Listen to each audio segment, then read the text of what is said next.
अगर तुम चाहते कि हमारे समाज में छुपे हुए असामाजिक तत्व हमसे डरे, अगर चाहते कि हमारे मुआशरे में छुपे हुए भेड़िए हमसे कपाएं थरथराएं, अगर चाहते कि इस्लाम मुखालिफ ताकतें हमारे उलमा पर हाथ रखने से पहले 100 बार सोचें, अगर ये चाहते कि नामूस रिसालत का झंडा बुलंद करने वालों ऐवाने कुफ्र में ज़लज़ला आ जाए, अगर तुम खुदा के दुश्मनों को डराना चाहते हो तो बस अल्लाह से डरना शुरू करो। तुम अल्लाह से डरोगे, अल्लाह के दुश्मन तुमसे डरेंगे। नारे तकबीर, नारे रिसालत, नारे रिसालत, नारे रिसालत। वाह वाह वाह, क्या बात। मगर बदकिस्मती ये है कि हमने अल्लाह से डरना छोड़ दिया, छोड़ दिया। एक बात बताऊं थोड़ी सी, जो लोग आजकल तो क्या है, शर्म आती है कुछ लोगों को मुसलमान कहते हुए, लेकिन सच्ची बात यह है कि we are just like a photo copy of मुस्लिम।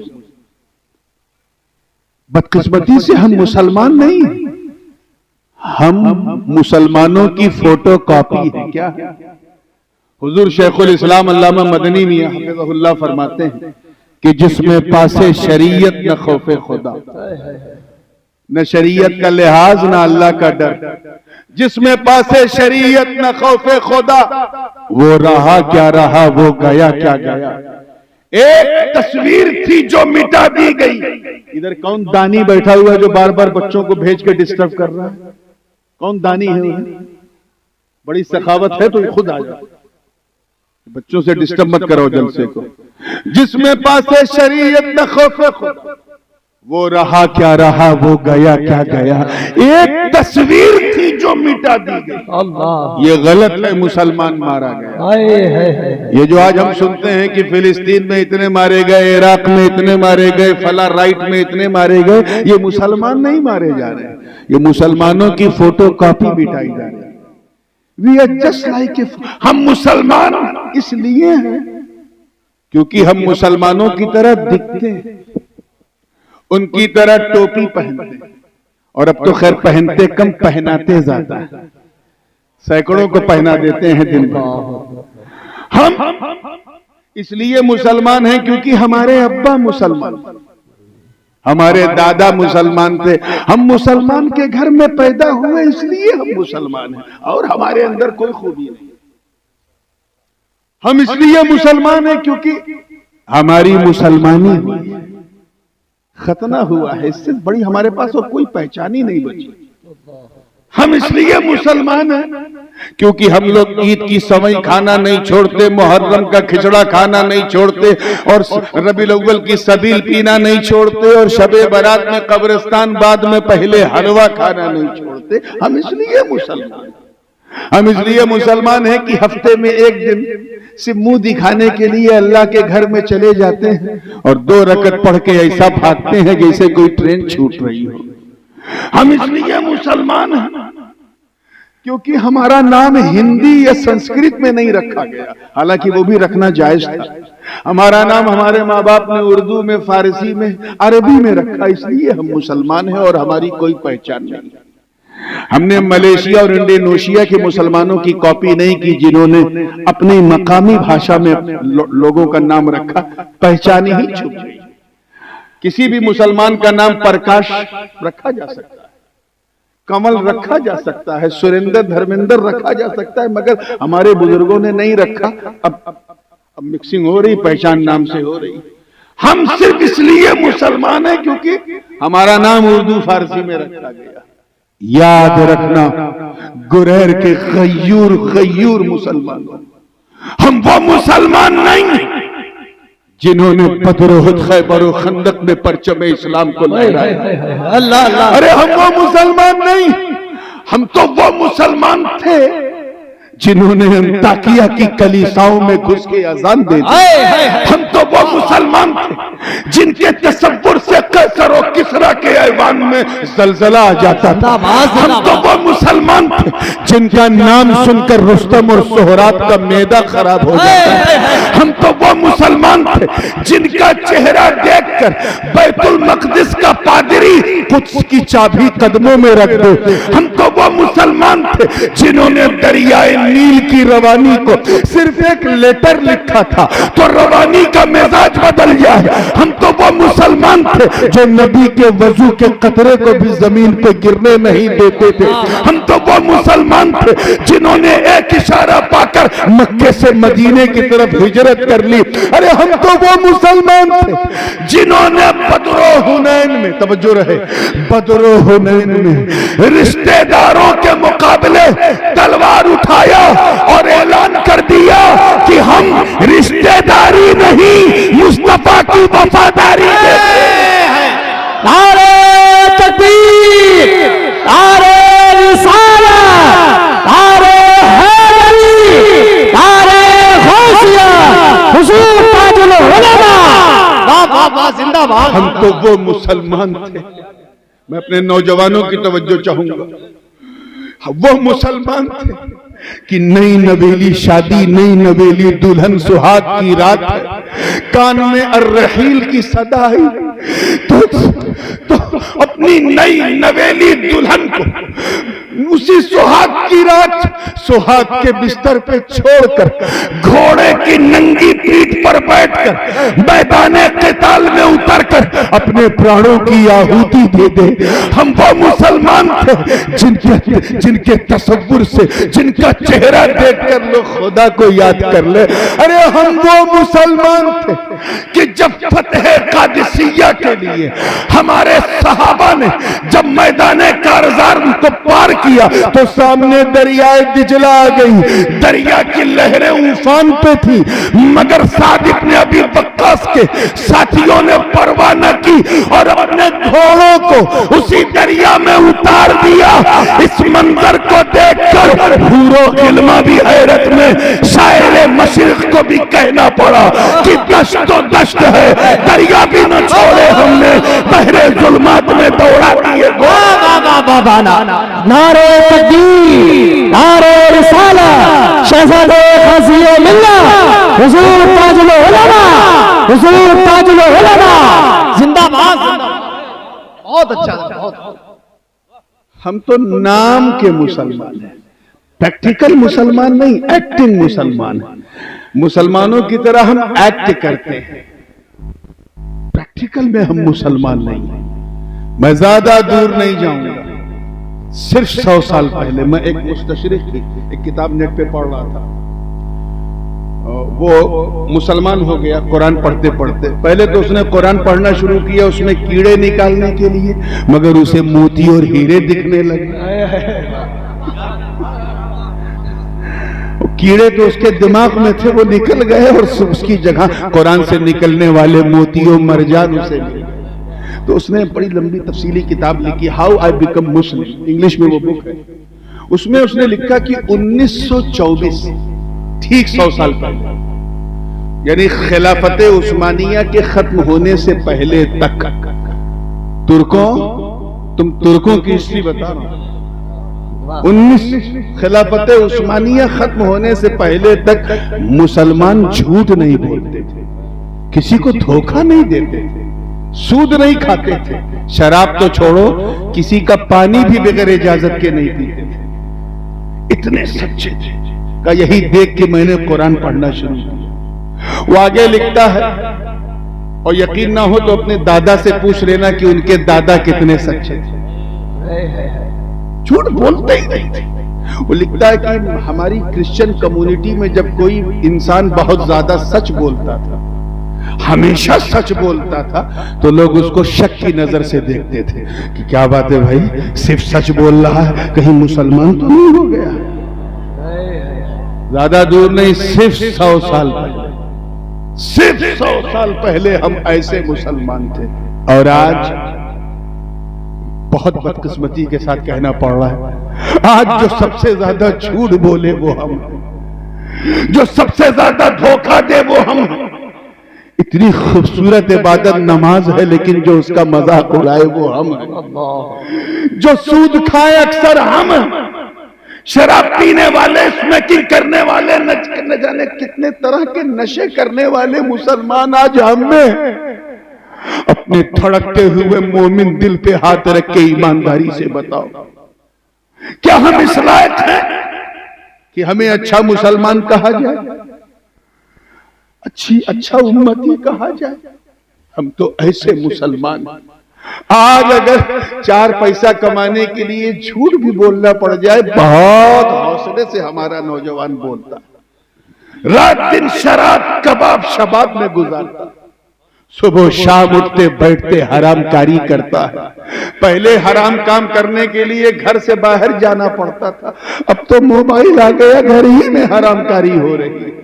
तुम्हारा बेटा, तुम्हारी जवान बेटी रात की सर्दी में रजाई के अंदर मोबाइल का कैसा इस्तेमाल कर रही है, किससे चैटिंग कर रही है, हमें नहीं पता।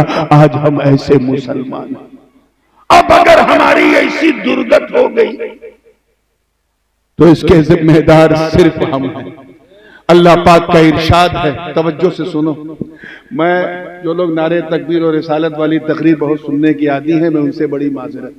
मेरा दिल आज बहुत जख्मी है और मेरे एक साथी को अननेसेसरी जो है लोगों ने उठा लिया और मेरा दिल बहुत जख्मी है, इसलिए मैं चाह रहा हूं कि मैं आज अपना जख्म जिगर आपको सुनाऊं। कितनी प्यारी उम्मत हुआ करती थी ये, और आज हम क्या हो गए। इस तरफ इस ज़हन को रखो अजीज़ाने मिल्लत, हम ऐसे मुसलमान। हज्जाज बिन यूसुफ का तो नाम सुना होगा, कितने लोगों ने सुना है? जरा हाथ उठाए, जिन्होंने सुना से वही उठाए। है 10-15 लोग हैं। हज्जाज बिन यूसुफ गिरा, बड़ा क्रूर शासक था, बसरा का गवर्नर था, हाकिम था, बल्कि यूं कहा जाए बसरा का बादशाह था। बनी उमैया के जमाने में सबसे क्रूर शासक ये था।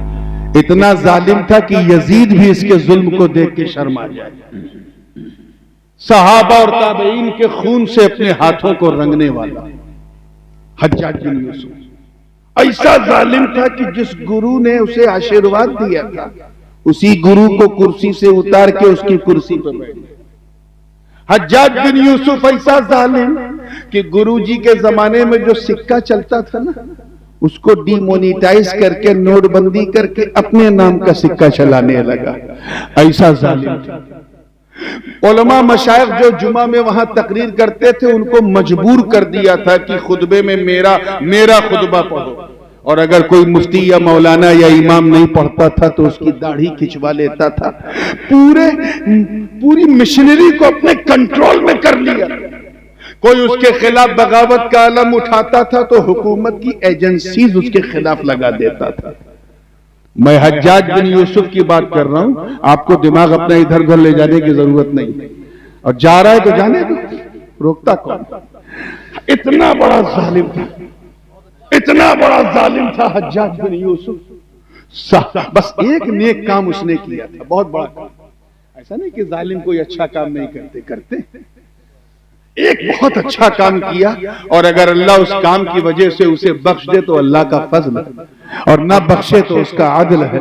और वो नेक काम ये था कि उसने India, Pakistan, Bangladesh, Sri Lanka, southern India और मिडिल ईस्ट के कुछ अजमी मुल्क, और उधर मावराउन नहर में जो तुर्कों के मुल्क हैं, उज्बेकिस्तान, कजाकिस्तान, तुर्कमानिस्तान, यहाँ के मुसलमानों के लिए इसने कुरान पाक में एराब, नुक्ते, जबर, जेर लगा दिए थे। ये वो काम है जिसके सहारे हमने पहचान लिया कि ये बा है, ये ता है। नहीं तो जिस पे 2 नुक्ता उसे ता समझते हैं, जिस पे 1 नुक्ता उसे बा समझते हैं, उसमें पहले कुरान में कोई नुक्ता ही नहीं।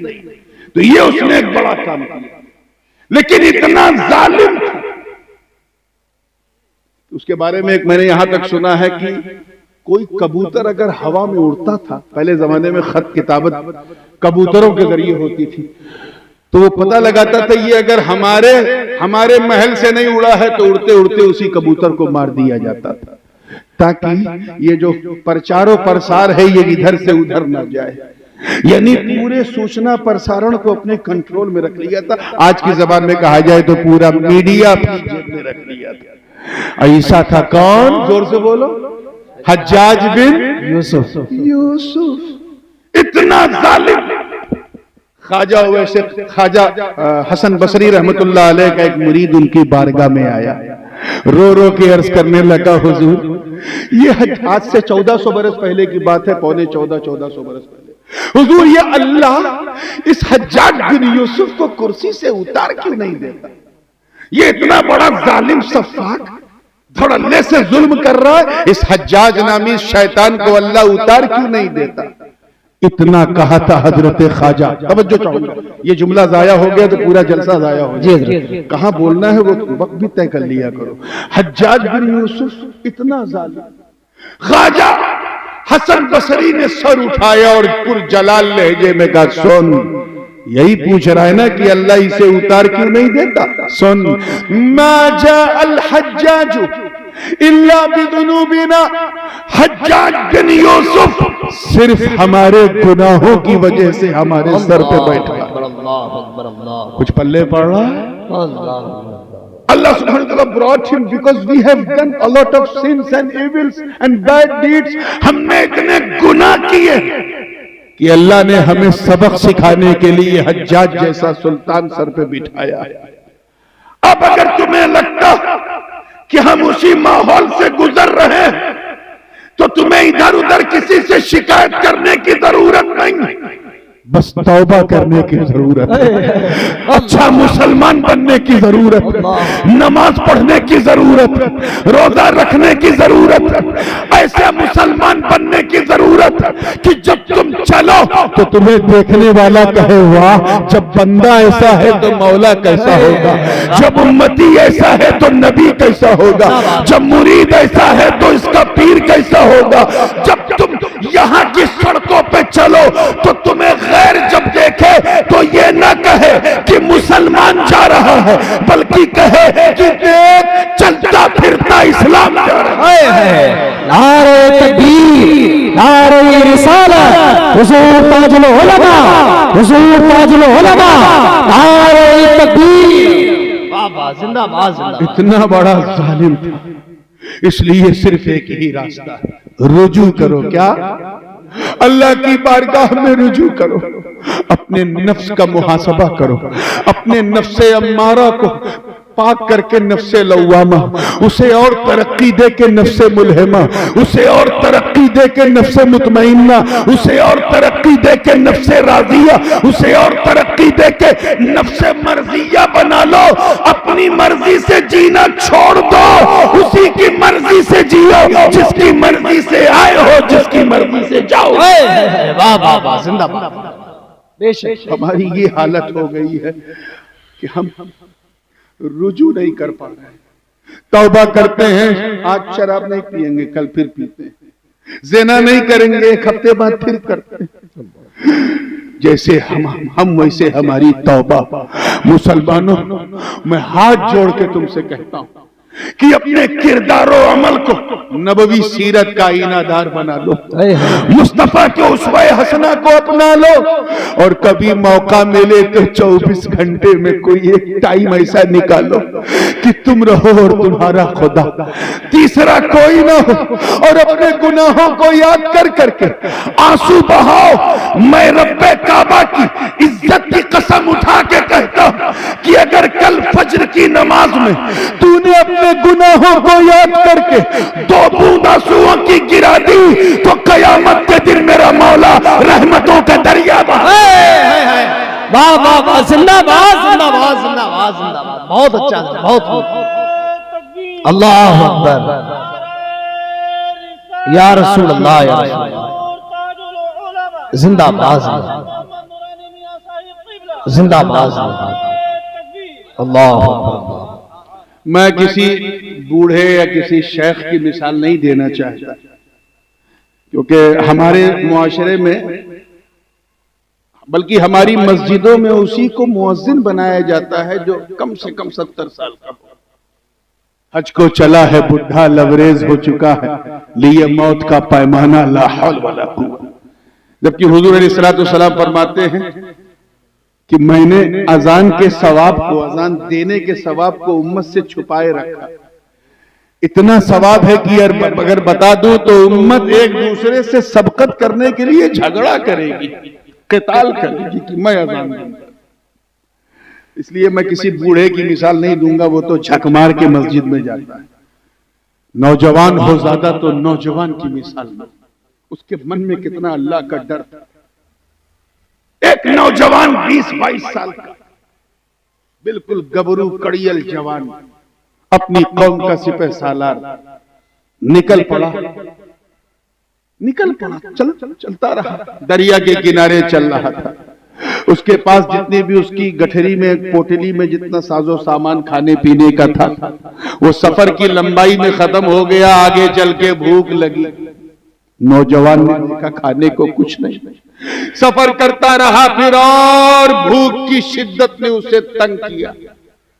अल्लाह की रहमत को जोश आया, देखा खजूरों का नखलिस्तान नजर आया। दिल में ख्याल आया, चलो खजूर खा के, पानी तो है, बस खजूर खा के मैं अपनी भूख मिटा दूं। जैसे ही खजूर के दरख्त के करीब पहुंचा, रुक गया। अंदर ही अंदर आवाज आई, इसका मालिक तू है नहीं तो खाएगा कैसे? अल्लाह देख रहा है, अल्लाह देख रहा है। यही तकवे का पहला जीना है कि अल्लाह देख रहा है। नहीं खाया, चलता रहा। भूख की शिद्दत से आंखों के सामने अंधेरा छाने लगा। लड़खड़ा के नौजवान गिरने लगा। सामने मुर्दार चिड़िया दिखी, सोचा लो इसे भून के खा लूं, क्योंकि जान बचाने के लिए मुर्दार उस हद तक खा सकते हैं जिस हद तक जान बच जाए, ये नहीं कि उससे पेट भरना है। नौजवान को फतवा पता था, लेकिन उसने कहा फतवा और है, तकवा और है। उसने फतवे पे नहीं, तकवे पे अमल किया कि अल्लाह देख रहा। नौजवान चलता रहा, आंखों के सामने शिद्दत से अंधेरा, भूख ने उसे तड़पा रखा। रहमत खुदा को जोश आ गया। देखता क्या है कि जिस दरिया के उसी दरिया के किनारे एक लाल लाल सुर्ख सेब नजर आया। सेब इतना लाल था कि देखते ही नौजवान के चेहरे पे इतनी लाली आ गई जितनी उस सेब में नहीं थी। उठाया, न देखा आओ, न देखा ताओ, सेब खा लिया। वाकया सब सुनते आए, मैं नतीजे पे आना चाहता हूं। खा लिया, सेब खाया तो राहत मिली तो ताकत मिली, तो ताकत करंट बनकर दिमाग तक पहुंची। जब करंट बनकर दिमाग तक पहुंची तो दिमाग की बत्ती जली। जब दिमाग की बत्ती जली तो नौजवान हैरत में, या अल्लाह ये मैंने क्या किया, ये किसका सेब मैंने खा लिया। हालांकि बहता सेब लुक्ता लकीत के जुमरे में है, माले गनीमत खा लिए, क्या बुरा किया, जैसे हम बहती मछली खा लेते हैं। लेकिन ये फतवा तकवा नहीं, उसका तकवा तो ये है कि मैंने किसका सेब खा लिया, इसका मालिक कौन था। आज तक मैंने कभी लुक़्मे हराम नहीं खाया, ये कैसे मैंने खा लिया, क्या करूं। तो ये हजम हो जाएगा और हजम होके खून का कतरा बन जाएगा और खून का कतरा बन के मेरे सारे खून को गंदा कर देगा। जरा उस नौजवान के तकवे को देखो। गुरेर वालों, मुरादाबाद, संभल वालों, दिल्ली जाते हो, KFC में चिकन खाते हो ना, मैकडोनाल्ड में पिज्जा बर्गर खाते हो, क्या सोचते हो कोई देख नहीं रहा है? अल्लाह देख रहा है। वो सेब खाकर लड़का नौजवान बेचैन है, क्या करूं, रोने लगा। अल्लाह इसके मालिक से मुझे मिला दे, ताकि सेब हजम होने से पहले मैं इसका कोई मसला, इस मसले को हल कर सकूं, अपना खून पाक कर सकूं। फिर दिल में ख्याल आया कि हो ना हो, जिस रुख से ये सेब बहता हुआ आया है, चलो उधर चलते हैं, शायद कोई सुराग मिल जाए।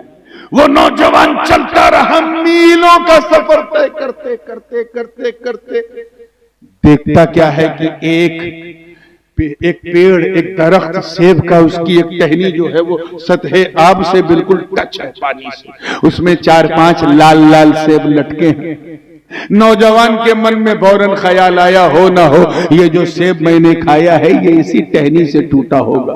चलो अंदर चलते हैं, शायद बागबां इसका माली मिल जाए, इससे पहले कि सेब हजम होके खून बन जाए उसका पांव पकड़ के माफी मांग लूंगा। नौजवान अंदर आया, जोर से बोला, कोई है, कोई है।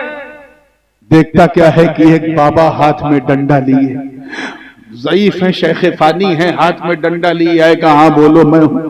कहा बाबा आप इस बाग के मालिक हो? कहा मैं मालिक हूं। कहा बाबा मुझे माफ कर दो, मैंने बहुत बड़ा जुल्म कर लिया अपनी जान पे। कहा क्या किया बेटा तुमने? कहा मैंने आपकी इजाजत के बगैर आपके बाग का सेब खाया। कहा मेरी इजाजत के बगैर मेरे बाग का सेब? अरे जब कोई आया नहीं तो तूने खाया कैसे? तो नौजवान ने पूरा किस्सा सुनाया कि मैं भूख की शिद्दत से परेशान था, न खजूर खाई न ये खाया, अंधेरा आया, गिर गया, लौट गया, फिर खड़ा हुआ, उसके बाद ये सेब नजर आया, सेब खाया, जैसे ही दिमाग की बत्ती जली ख्याल आया कि इजाजत दिए बगैर खाया, फिर सोचा अगर ये हराम का लुकमा खून का हराम कतरा बन गया तो मेरे शरीर के सारे खून को गंदा कर देगा। फिर उल्टे इसी पैर लौटा और चलते चलते मैंने ये टहनी देखी, ये दरख्त देखा, ये सेब देखे, आपको देखा, बाबा माफ कर दो। इतना सुनना था तब तक उस शेख का, उस बाबा का माथा ठनका। ये 21-22 साल की उम्र में इतना अल्लाह का डर, तवज्जो, इतना अल्लाह का डर। मन ही मन में सोचा ये तो बहुत ऊंची चीज है। शेख ने कहा बेटा तूने जुल्म तो किया, गुनाह किया, इतनी आसानी से तुझे नहीं छोड़ूंगा, मेरी एक शर्त है। नौजवान ने कहा बाबा पहले माफ करो, मैं आपकी हर शर्त मानने को तैयार हूं।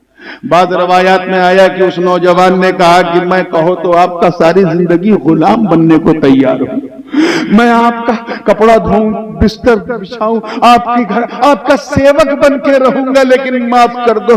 शेख ने, बाबा ने कहा नहीं ये सब नहीं कर रहा, बस मेरी बेटी से तुझे निकाह करना। आज का ये नौजवान होता है ये फेसबुक इंस्टाग्राम एक्स वाला, तो कहता है बाबा मैं माफी मांगने आया हूं, आपका दामाद बनने नहीं आया।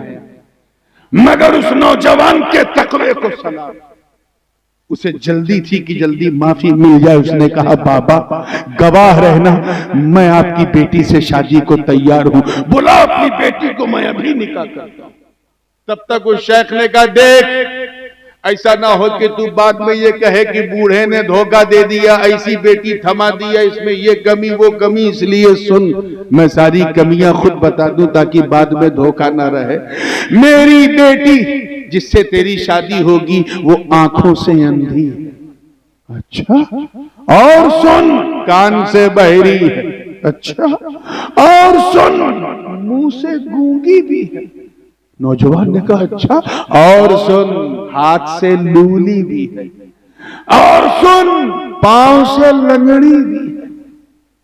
आज का ये नौजवान होता जो बाइक को ऐसे ऐसे चलाता है तो कहता ए अल्लाह ये मॉडल तूने मेरे ही लिए बचाए रखा था, जो अंधी भी हो, बहरी भी हो, गूंगी भी हो, लूली भी हो, लंगड़ी भी हो। मगर नफ्स तो सबके पास होता है ना। एक लम्हे के लिए उस नौजवान को भी झटका लगा कि मैं ऐसी औरत से शादी करूं जो मेरी लाइफ पार्टनर बन ही नहीं सकती, जो खुद बेसहारा हो, मेरा सहारा क्या बनेगी? अंधी हो, बहरी है, गूंगी है, लंगड़ी है, लूली है। झटका लगा नौजवान था, लेकिन अल्लाह का डर उस पर गालिब। उसने कहा बाबा गवाह रहना, बस तुम मुझे अभी माफ करो, अभी माफ करो, मैं तेरी अंधी, बहरी, गूंगी, लूली, लंगड़ी बेटी से शादी को तैयार हूं। इतना होना था। मुख्तसर से माहौल में शादी हो गई, मुख्तसर सी महर के साथ अदा हो गई। शबे ज़िफ़ाफ़ है, सुहाग की रात है। शेख ने नौजवान की पीठ पे हाथ रखा, कहा जा बेटा, तेरी बीवी मेरी बेटी तेरा इंतजार कर रही है। दरवाजे के करीब नौजवान पहुंचा तो रुक गया।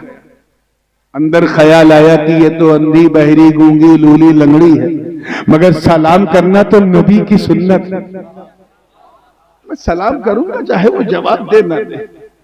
जैसे ही दरवाजा खोला तो एक आहट महसूस हुई, सलाम किया तो अंदर से जवाब मिला और देखा क्या कि ना वहां कोई अंधी, न कोई बहरी, न कोई लूली, न कोई लंगड़ी, बल्कि ऐसी खातून जैसे लग रहा था जन्नती हूरों ने किसी दोशीज़ा का श्रृंगार किया।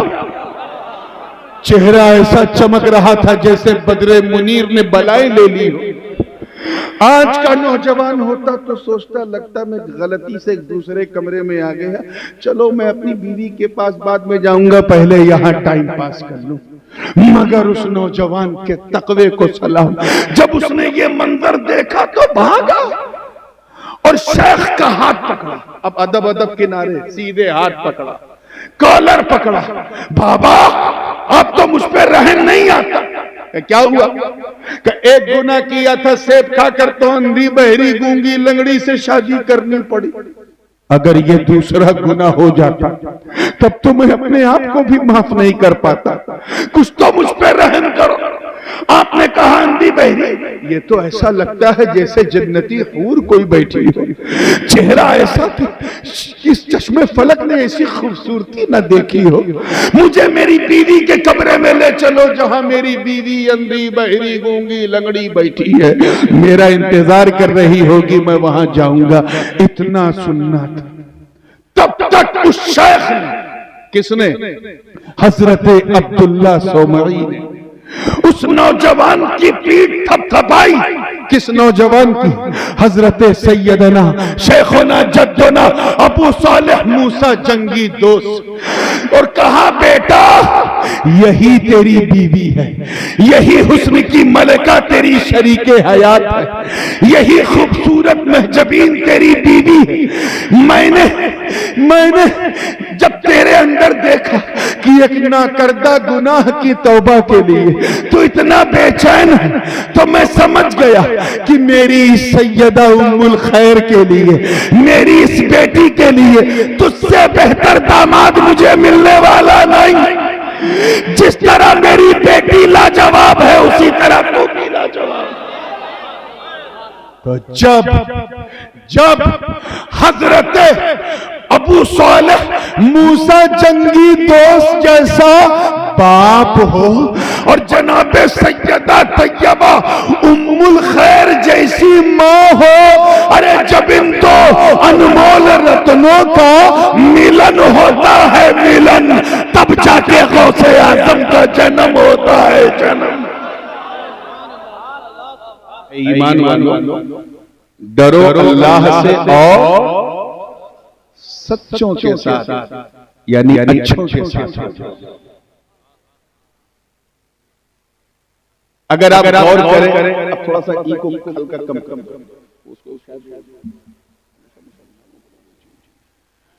अगर आप गौर करें तो इस आयत के अंदर दो अलग अलग मजमून, अलग अलग दो अलग अलग उन्वान, दो अलग अलग पैगाम। एक हिस्से का ताल्लुक तकवे से है। किससे? जोर से बोलो। तकवे से, अल्लाह से डरो। और दूसरे हिस्से का ताल्लुक सोहबत सालिहीन से, कि सच्चों के साथ रहो। और बीच में वावे अत्फ है जिसकी मुगायरत इस बात का ऐलान कर रही है कि जो पहला हिस्सा है वो और जो दूसरा हिस्सा है वो और यही और आसान कर उलमा बैठे इसलिए बातें करना जरूरी है। अगर आप गौर करें तो जो पहला हिस्सा है उसका ताल्लुक शरीयत से है। किससे है? जोर से बोलो। और जो दूसरा हिस्सा है उसका ताल्लुक तरीकत से। अब ऐसी सूरत में क्या दावत दी जा रही है? ऐ ईमान वालों, शरीयत पे चलो और तरीकत का दामन थामो।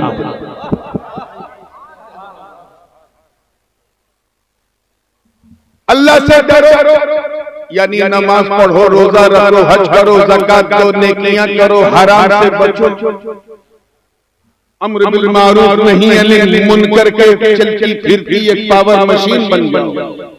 ये तो हो गया शरीयत। क्या है, जोर से बोलो। शरीयत। और ये क्या,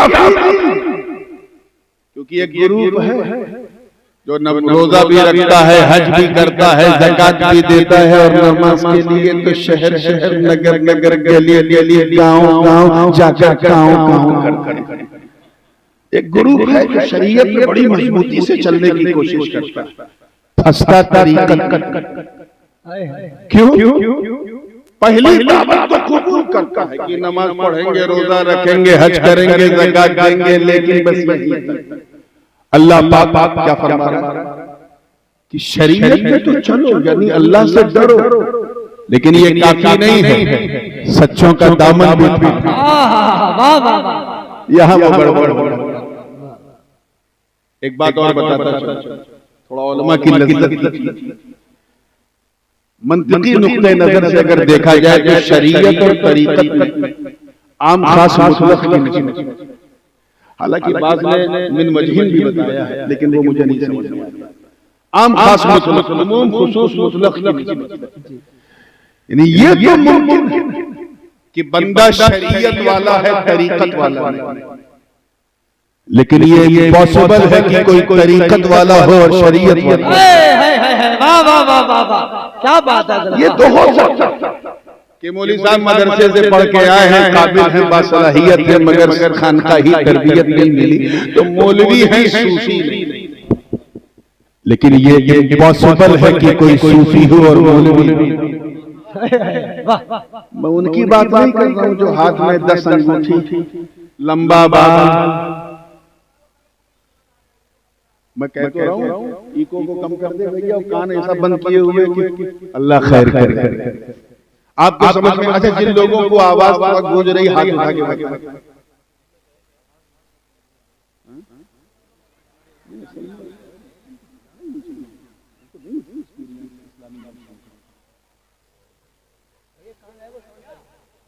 तवज्जो आई, ये क्या कर रही है?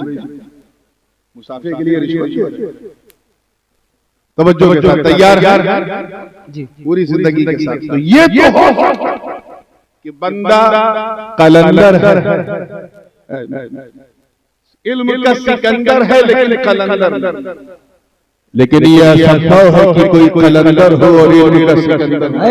वाह वाह वाह वाह वाह, क्या बात। अल्लाह किसी वली, किसी जाहिल को वली नहीं बना। अल्लाह किसी जाहिल को वली नहीं बनाता, और अगर किसी को वली बनाना तो उसे जाहिल रहने नहीं।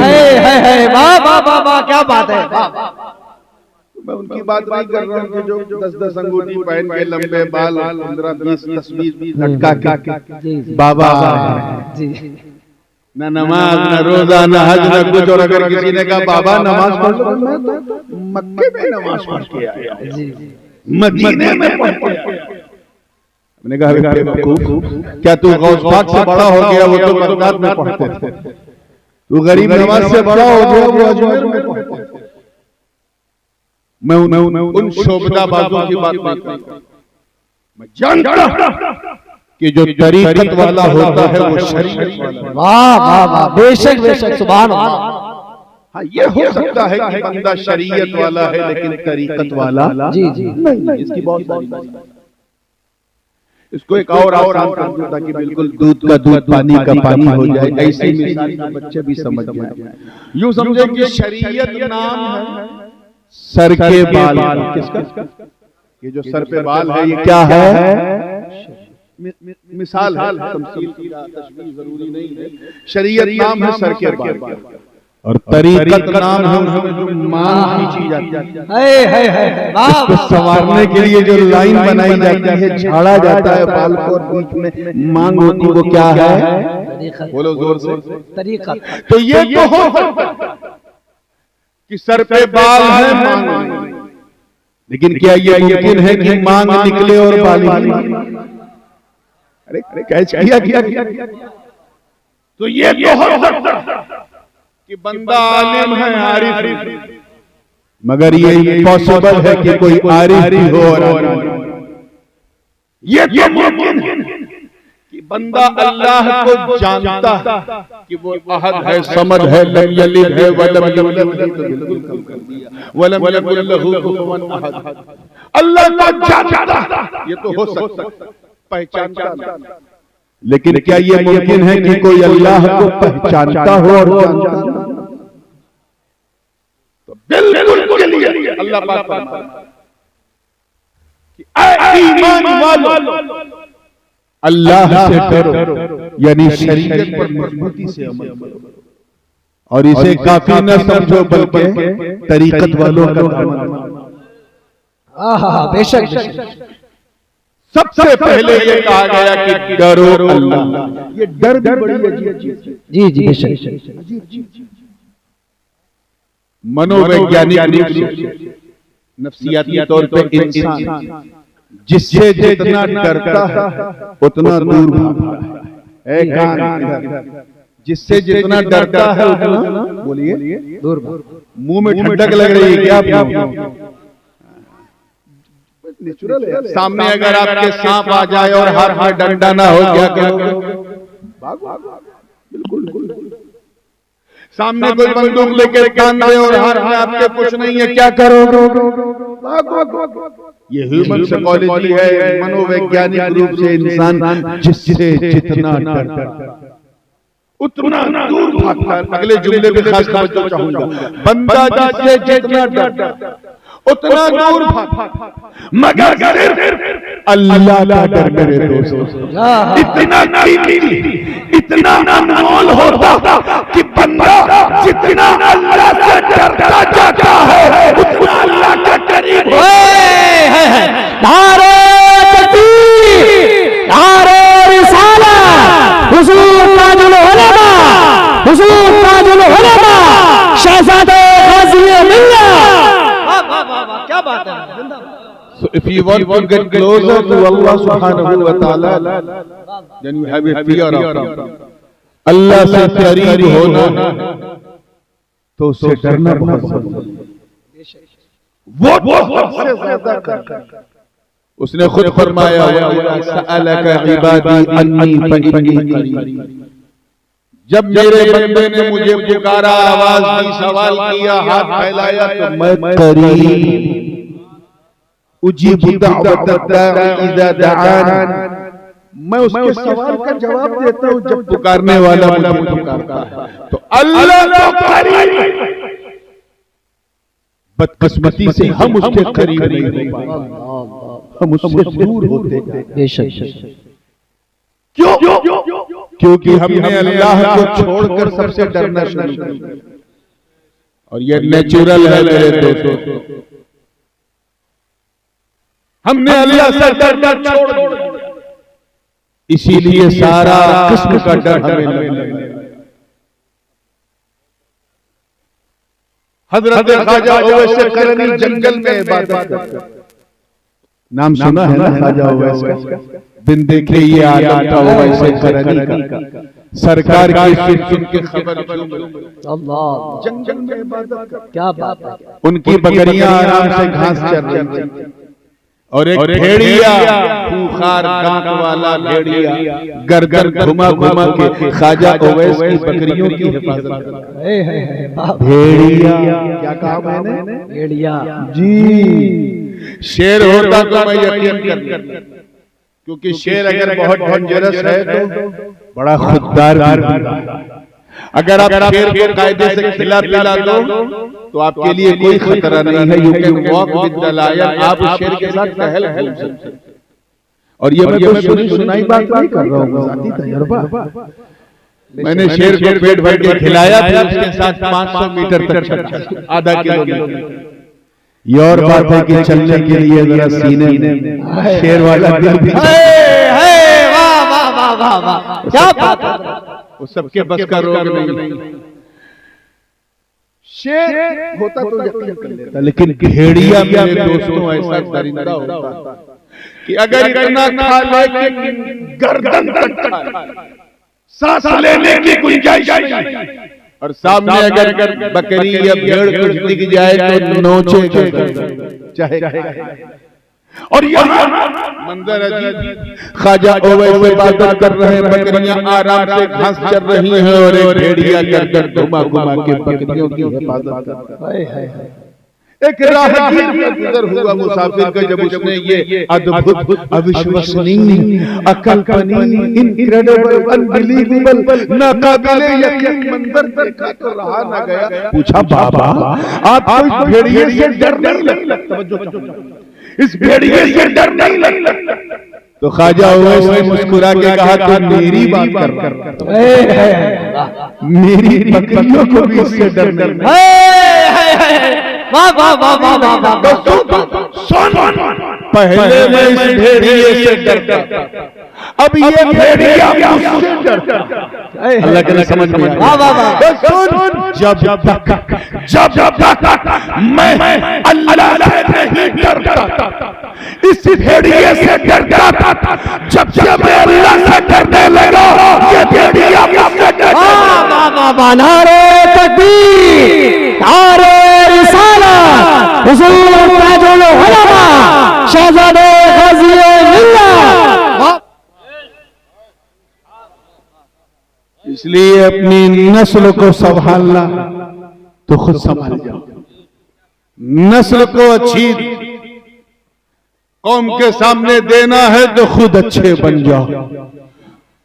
ये नतीजा है कि बेटा पैदा हुआ तो वो अब्दुल कादिर जीलानी, जिसे निकलता हुआ सूरज सलाम करता हो, वो अब्दुल कादिर जीलानी जिनकी हर हरकत पर मशीयत की नजर हो, वो अब्दुल कादिर जीलानी जिनकी तबीयत ही शरीयत के रंग में ढली हो, वो अब्दुल कादिर जीलानी जो फर्श पर रहकर अर्श का नजारा करता हो, वो अब्दुल कादिर जीलानी जो परतवे ज़ाते मोहम्मदी हो, वो अब्दुल कादिर जीलानी जिसने मेंबर पे खड़े होकर कहा, कदमी हादिही अला रग़बत कुल्ले वलीयिल्लाह, मेरा ये कदम तमाम वलियों की गर्दनों पर है। तो सबने गर्दन झुका दी और सबकी झुकी गर्दन ये ऐलान करने लगी कि ए अब्दुल कादिर, हम तेरा वो कदम अपने पांव पे क्यों ना रखे, अपने गर्दनों पे क्यों ना रखे, तेरी गर्दन पे मुस्तफा का कदम है।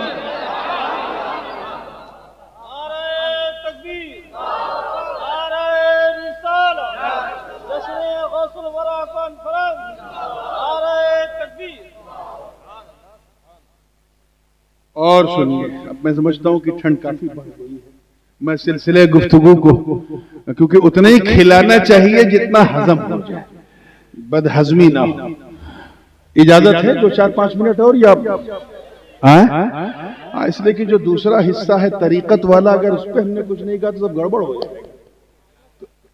वकूनू मा सादिकीन, और सच्चों के साथ हो जाओ, हो जाओ।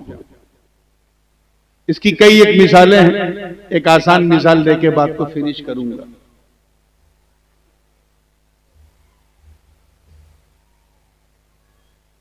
हजरत उज़ैर अलैहिस्सलाम एक टूटी फूटी वादी से गुजर रहे थे।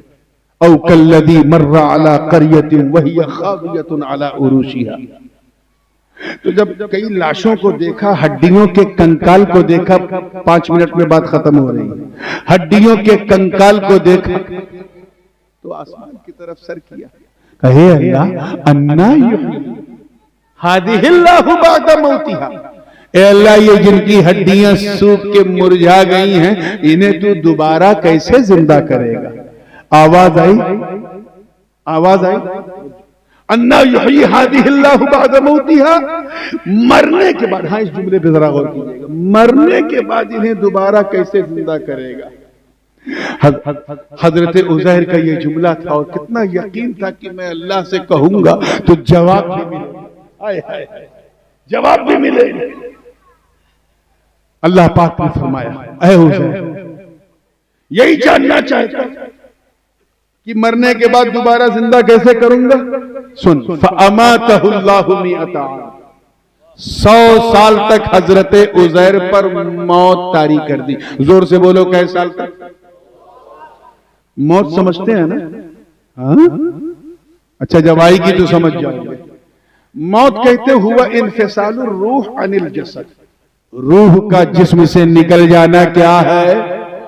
यानी 100 साल तक हजरत उजैर जो हैं वो फिलिस्तीन की वादी में पड़े हैं और उनकी रूह कब्जे मौला में 100 साल तक। सुम्मा बाअसहु, 100 साल के बाद रूह उजैर को जिस्म उजैर में अल्लाह ने पलटा दिया। जब पलटाया तो जिस्म हरकत आई, हजरत उजैर उठ के बैठ गए। रब ताला ने फरमाया कम लबिस्त, कितना आराम किया। हजरत उजैर ने अपना बाल देखा, नाखून देखा, कपड़ा देखा, सब ठीक ठाक। अर्ज किया है अल्लाह लबिस्तु यौमन औ बअदा यौम, एक दिन या एक दिन और? आवाज आई नहीं, बल लबिस्त मिअत आम, बल्कि तूने 100 साल तक आराम किया। उन्जुर इला तआमिका व शराबिका लम यतसन्ना, तू क्या समझता कि सिर्फ तेरा कपड़ा, तेरा नाखून, तेरा बाल ही महफूज रहा? पीने को देख, सूंघ लम यतसन्ना, स्पॉइल नहीं हुए, सड़े गले नहीं, खराब नहीं हुए, बास नहीं आ रही है, महक नहीं आ रही है। लेकिन तुझे यकीन दिलाने के लिए एक चीज रखी है मैंने, वंजुर इला हिमारिका वलिनजअलका आयतन लिन्नास वंजुर इलल इज़ामि कैफ नुनशिजुहा सुम्मा नक्सुहा लहमा। इस गधे को देख जो थोड़ा सा दूर था, काफी दूर था हजरत उजैर से, देख हड्डियों का ढांचा बन चुका है, कंकाल बन चुका है 100 साल में। अब मैं तेरे सामने इसका खाल बनाऊंगा, बाल बनाऊंगा, पोस्ट बनाऊंगा, गोश्त बनाऊंगा। अब तो यकीन कर ले कि जब मैं तेरे सामने मार के दोबारा जिंदा कर सकता हूं तो कयामत के दिन तो इनिल हुक्म इल्ला लिल्लाह, वहां तो सिर्फ हमारी ही हुक्मरानी होगी। इसमें जो नतीजा है वो क्या है कि खाना पीना खराब नहीं हुआ। खाना पीना जोर से बोलो खराब। रवायात में है कि उसमें गोश्त के सूखे टुकड़े थे, खराब नहीं हुए, सत्तू था खराब नहीं हुआ, शहद था खराब नहीं हुआ, खजूरें थी खराब नहीं हुआ, कुछ सब्जियां थी खराब नहीं हुई, रोटी का टुकड़ा था खराब नहीं हुआ, पानी खराब नहीं हुआ, 100 साल तक नहीं खराब हुआ। जानते क्यों? क्योंकि वो पूरा खाना पीना एक पोटली में था। किसमें था? गठरी, पोटली क्या कहते हैं? हाँ?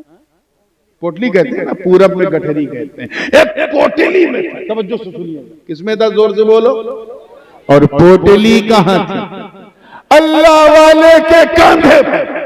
कैच करो यार, सो लेना बाद में। अल्लाह वाले के, अल्लाह की शान देखो, अल्लाह ने अल्लाह वाले को बचाया। अल्लाह वाले की सोहबत और कुर्बत ने बेजान दानों और बेजान खानों को बचाया। और ये गधा सोहबत से दूर, कुर्बत से दूर था, सड़ भी गया, गल भी गया। अरे समझो यार। अब अगर तुमसे कोई कहे कि बुजुर्गों की बारगाह में ना जाओ, अल्लाह वालों के पास ना बैठो, बगदाद ना जाओ, अजमेर ना जाओ, कलियर ना जाओ, किचौचा ना जाओ, बरेली ना जाओ, अगर कोई ऐसी बकवास करे, झगड़ा मत करना, समझ जाना ये गधा है। क्या है? कहना गधे, पहले तू इंसान तो बन, गौस का कुत्ता तुझे मुसलमान बना देगा। आप जरा सोचो कि जब साथ रहने का फैज ये, सोहबत का फैज कि सच्चों के साथ होने से जब बेजबान दाना और बेजबान खाना 100 साल तक नहीं बिगड़ सकता, तो वो सुन्नी भी नहीं बिगड़ेगा जो दामने अब्दुल कादिर जीलानी ताम के। मौला करीम हम सबको गौसे आजम की निस्बत का फैज अता फरमाए। इंशाअल्लाह फिर 18 तारीख को, थोड़ा कम ठंडक रहेगी, यूसुफपुर नगलिया में 18 को इंशाअल्लाह मुलाकात होगी। मौलाना हसनैन साहब ने मोहर लगा दी, ये रहेंगे इंशाअल्लाह। तो बिल्कुल आना है इंशाअल्लाह, और बिल्कुल पूरे हौसले से इंशाअल्लाह। रात भी होगी, अपनी बात भी होगी। वाखिर दावाना।